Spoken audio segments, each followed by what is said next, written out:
Okay, ఈరోజు తెలంగాణ వ్యవసాయ కార్మిక సంఘం 4వ మహాసభలు మహబూబ్నగర్ పట్టణంలో నిర్వహించడం జరుగుతుంది. మరి మహాసభలలో ముఖ్యంగా దేశవ్యాప్తంగా ఉపాధి హామీ చట్టాన్ని మారేసి నరేంద్ర మోడీ ప్రభుత్వం ఏదైతే ఉపాధి మీద ఆధారపడి ఉపాధి హామీ పని చేస్తున్నటువంటి కూలీలకు సరైనటువంటి కూలీ ఇవ్వకుండా, కూలీ రేట్లు పెంచకుండా, ఒకవైపు ధరలు పెద్ద ఎత్తున పెరిగిపోతుంటే ఈరోజు బీబీజీ రామీజీ చట్టం తీసుకొచ్చి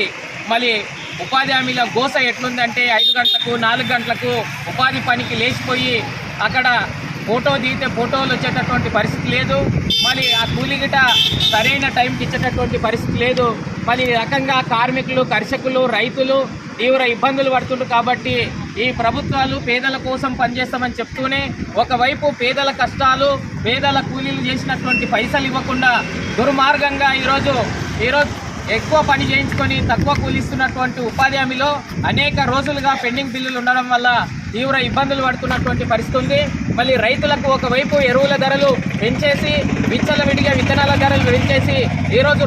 రైతుల కడుపులు, పేదల కడుపులు, మళ్ళీ కార్మికుల కడుపులు కొడుతున్నటువంటి పరిస్థితి ఉంది. వీటన్ని సమస్యలపైన సమగ్రంగా ఈ ప్రభుత్వాలు చేస్తున్నటువంటి దుర్మార్గాలను ఎండగట్టడం కోసము పేదలందరికీ భారీ ఎత్తున ఏదైతే మహబూబ్నగర్ పట్టణంలో నిర్వహించేటటువంటి తెలంగాణ రాష్ట్ర మహాసభలను జయప్రదం చేయాలని, అదేవిధంగా ఈరోజు కూలీ చేస్తున్నటువంటి పేదలందరికీ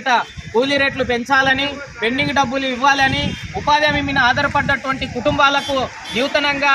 జాబ్ కార్డు లేనటువంటి వాళ్లకు జాబ్ కార్డు ఇవ్వాలని, కనీస వేతనం కార్మికులకు 26,000 రూపాయలు ఇవ్వాలని, మళ్ళీ ఈరోజు రైతులకు ఏదైతే పండించిన పంటకు గిట్టుబాటు ధర లేదు కాబట్టి గిట్టుబాటు ధర కల్పించాలని చెప్పి ఏదైతే పెరుగుతున్న ధరలని ఏదైతే మార్కెట్లో విపరీతంగా ఈరోజు ఉప్పు, పప్పు, నూనెల ధరలు పెంచుతుండ్రు కాబట్టి వాటిని అరికట్టాలని చెప్పి జరగబోయేటటువంటి మహాసభలను ఈ పెద్దేముల్ పట్టణంలో